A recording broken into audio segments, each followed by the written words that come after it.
I was born in Dorchester, Texas, in the middle of a cotton field. I'm 73 years old. I have 4 children and 13 grandchildren. I've had 100 horses, raised 4 from birth, 30 dogs, 15 rattlesnakes, and can't remember how many skunks. I've been a cowboy all my life. I've worked as a rattlesnake hunter, hog hunter, hunting guide, tracker, security for 6 different ranches, worked on at least 15 ranches, and trained a couple of 100 head of horses. I've owned a Texaco station in Fresno, California, ran a golf course, owned a nightclub in Sherman, Texas, worked as a farrier, sold firewood, been a dishwasher, a waiter, truck driver, and worked as a GMC diesel engine mechanic in Fort Worth, Texas. I owned a septic tank business on the Red River, built 2 houses, rode in 7 or 8 rodeos, rode my first bull in Oklahoma at age 15. I taught movie stars how to ride horses at River Ridge Riding Stables in Griffith Park, Hollywood, California. Been a house painter all my life, and once a preacher. I was manager of a geographical information systems, mapping North America for 20 years. They say I'm even in the history books. I have a 6th grade education and have been married 5 times. I'm not a Democrat. I'm not a Republican or independent.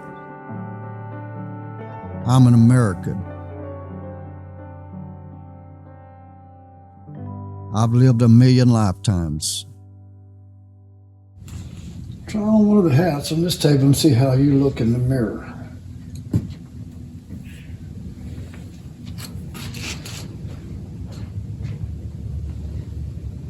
I don't think so.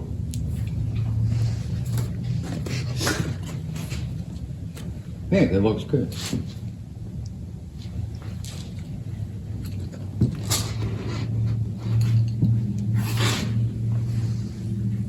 Yep, this is the one I need. The majority of things that I experienced in my past was made here in America. The people that made them, they used their hands, basically. It wasn't assembly line. It wasn't somebody making 50,000 of them in a couple of days. These were things that were touched and felt. Art is the same way. Poetry is the same way. It's stuff that the people put together with their own hearts, with their own hands, and those things are the most precious there is. Today we have things that are put together based on technology, massive, massive amounts of them. The old things, anything that's 20 years old is actually an antique. So think about that. If you're 22 or 23 years old, you're becoming antique yourself. But all the things that you possess in life, hang on to those things because you're not going to see them again. If you have that opportunity to see them, then grab a hold of them and take them with you.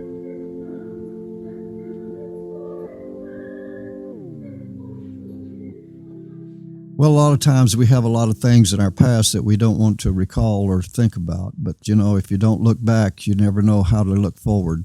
Watch how you walk. Watch how you talk. Watch how you think. Watch how you see. Watch how you hear. All of these things will make you a better person as you grow older. I'm 74 years old, and all of those things that I've gathered through my life have been so awesome to me, have reminded me not to do the things that I've done. But looking back is okay. You have to look back. But on the same token, it helps you look forward.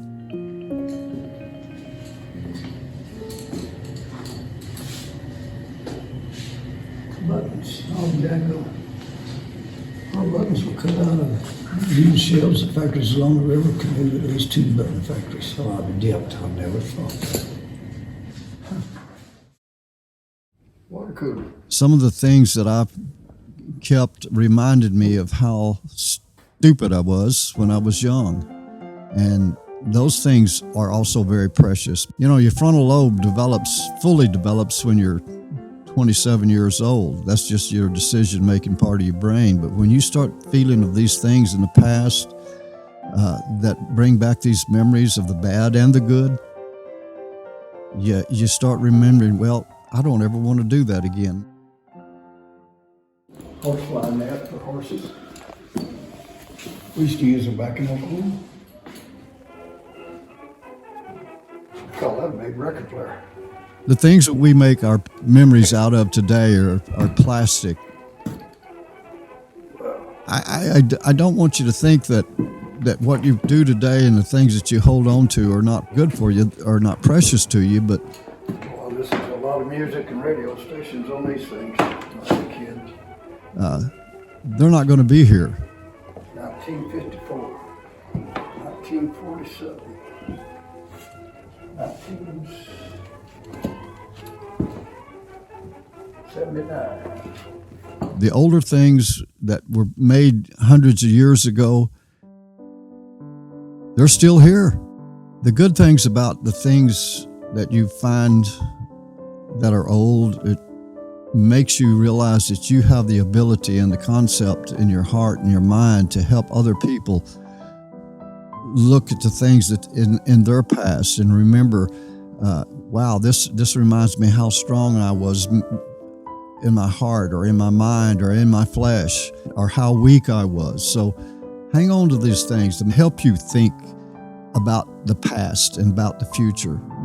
Yesterday's gone. Tomorrow's not here yet. We all live in a moment of now, right this minute. This is the most precious time in your life. It's every second of your life you're experiencing now.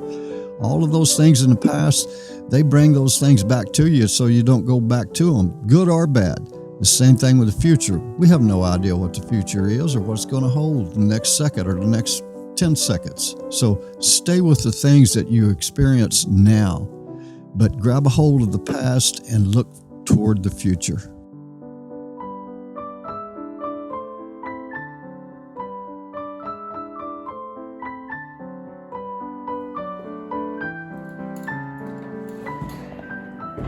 We're working on getting heat and air conditioning, but it's not happening yet.